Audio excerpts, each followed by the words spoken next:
Okay, so flip back in your books to page 168 and 169.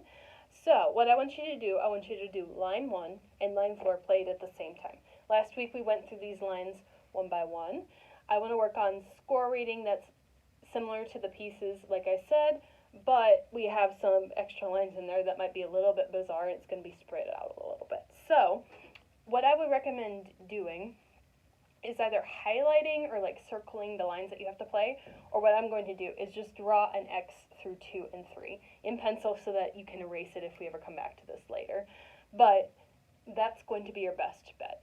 So if you have not played through these lines separately, we covered it last week. I want you to pause the video right now and do that. So I'll give you about 5 seconds and then we'll go ahead and talk about putting things in together.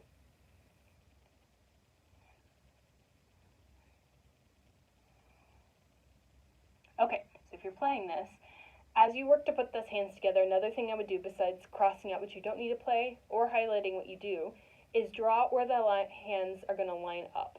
So sometimes your right hand is moving and your left hand is staying still. Sometimes they're moving together. Sometimes your right hand is staying still and your left hand is moving together. So for example, I'm just going to do it for the first line, and then you guys can do it as much as you need to. The first notes, B and G, line up together. And then we kind of, the right hand is doing its own, is playing the melody while the left hand kind of sits there. And then we don't line up again to the fourth beat. So I'm going to draw lines that line up right there. First beat, both we move, although in the right hand we play a similar note. So I might draw a little arrow for myself saying like, hey, these are the same notes, because it's a little bit tricky when one hand is changing and the other is not. You guys are really good about playing these pieces, you know, that where the left and right hand are doing pretty dissimilar things. So I'm not too worried, but this is a little bit different, so that's why I'm giving you these options. We don't move, or the hands don't move together until the last beat of the second measure, so I'm going to draw a line there. Same thing on beat 1 of the third measure, and then beat 3 we also move together. Okay? Alright, yeah. So, if you want to, if it's going to help, please go ahead and do that through the rest of the book. You could also start by testing it with me and seeing what parts are easy and what parts are hard, and then you can go from there, because sometimes it's hard to know until you get into it. But if you're already looking at it and you're like, what is going on here, then I would suggest doing that. So, if you need to, pause the video right now and work on that. But otherwise, we're going to put these hands together. Okay?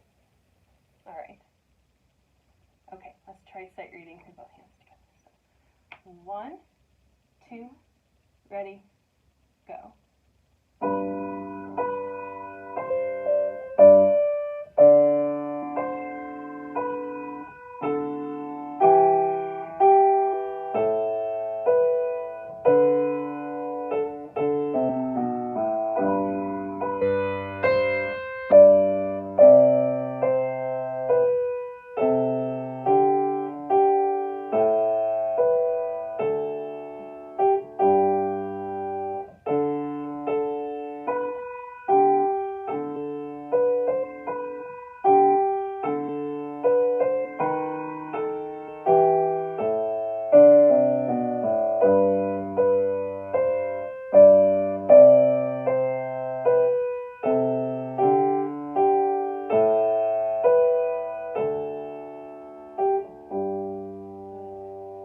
Okay, so the left hand pretty much kind of repeats the same pattern of notes and is not super difficult, and the right hand melody is really well known.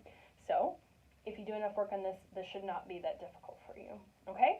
Later on we're going to get into, you know, things like reading the middle parts with one hand and things like that. But for right now, focus on those 2 lines, okay? Alright, in the remaining videos, we're going to focus on putting the scales hands together.